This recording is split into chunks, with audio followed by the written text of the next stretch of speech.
Olá! Hoje a gente vai montar um kit de ferramentas que, olha, é essencial para quem estuda química, os números de oxidação. Mas calma, não é sobre decorar uma lista de regras, tá? A ideia é entender como usar essas ferramentas para a gente conseguir decifrar o que os elétrons estão fazendo lá nas reações químicas. Então, bora mergulhar nisso? Para começar, a pergunta que não quer calar, né? O que são, afinal de contas, esses tais números de oxidação? Eles são a base, o alicerce para a gente entender um monte de coisa em química. Então vamos construir essa resposta juntos, passo a passo. E aqui está o nosso mapa, o nosso plano de montagem. A gente começa com a fundação, claro. Depois, vamos adicionando as ferramentas. Sabe, primeiro as mais confiáveis, depois aquelas mais específicas. Aí, a gente pega o manual de instruções para ver como tudo funciona junto e, no final, partiu para a oficina botar a mão na massa. Então, antes de pegar em qualquer ferramenta, a gente precisa entender o projeto, né? No nosso caso, o que exatamente a gente está tentando rastrear? Essa é a fundação de tudo, sacar o conceito por trás do número de oxidação. E tá aí a definição. Pensa assim, ó.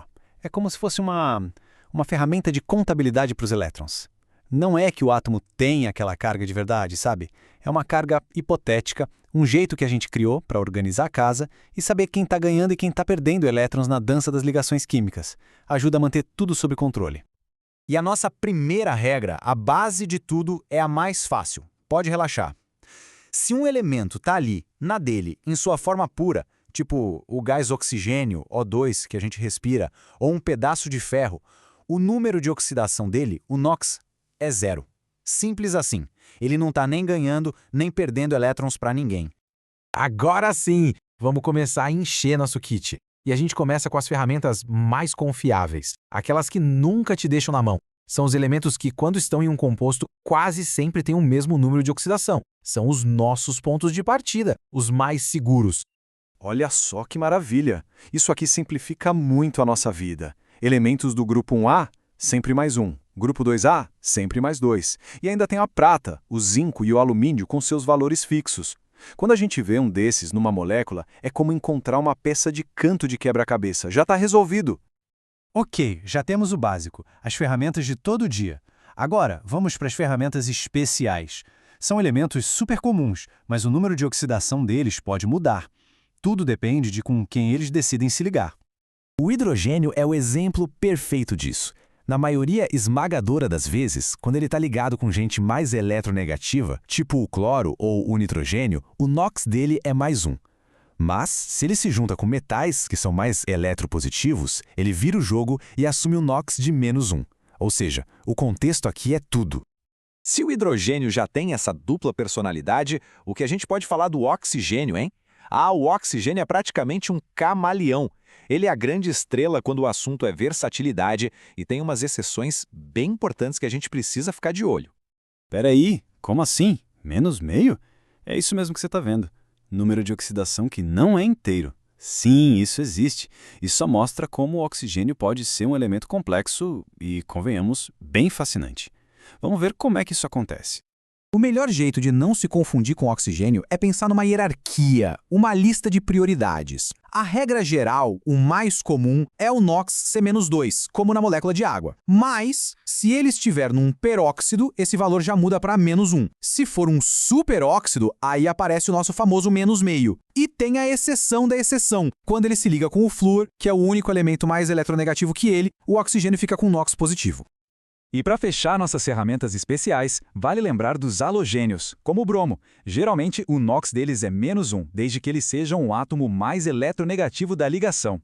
A mesma lógica vale para o enxofre, que costuma assumir o valor menos 2 nessas mesmas condições. Beleza, nosso kit de ferramentas está praticamente pronto. A gente já tem as peças. Agora, o que falta? O manual, as instruções mestras. São as regras que vão nos mostrar como juntar tudo isso para resolver qualquer problema que aparecer. E aqui a lógica do sistema todo fica bem clara. Para qualquer molécula neutra, a soma de todos os números de oxidação tem que obrigatoriamente dar zero. Se a gente tiver um íon, a soma tem que ser igual à carga daquele íon. Simples, né? São essas as chaves que destravam o NOx de qualquer elemento que a gente não conhece. Com o kit completo e o manual de instruções na mão, chegou a hora mais legal, a hora da oficina. Vamos aplicar tudo o que a gente viu e resolver um exemplo prático, ver o sistema funcionando na vida real. O nosso desafio é esse aqui, o famoso ácido sulfúrico. H2SO4. A gente já conhece o NOx do hidrogênio do oxigênio, lembra? São as nossas ferramentas confiáveis.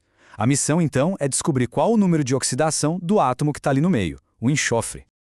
Então, vamos lá, passo a passo. Primeiro, a gente pega o que já sabe. Hidrogênio é mais 1 e o oxigênio, no caso mais comum, é menos 2. Como a molécula toda é neutra, a gente já sabe que a soma total tem que dar 0. Agora é só montar a equação. Temos 2 hidrogênios, mais um enxofre, que é a nossa incógnita, mais 4 oxigênios, tudo isso igual a 0. Substituímos os valores e pronto, virou uma continha simples. O resultado? O enxofre aqui tem o NOx mais 6. Viu só? O sistema funciona. E esse é o ponto-chave. No fim das contas, não é sobre decorar, é sobre aplicar um sistema lógico.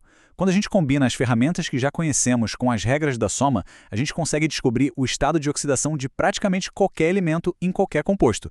É um sistema muito poderoso. Isso leva a gente para a grande pergunta. Agora que a gente tem essa habilidade de rastrear os elétrons, o que mais a gente pode desvendar? A gente pode entender as reações de oxirredução, como as pilhas e baterias funcionam, por que os metais enferrujam. O mundo inteiro da química se abre na nossa frente. O número de oxidação no fim não é o destino, é a chave que abre a porta.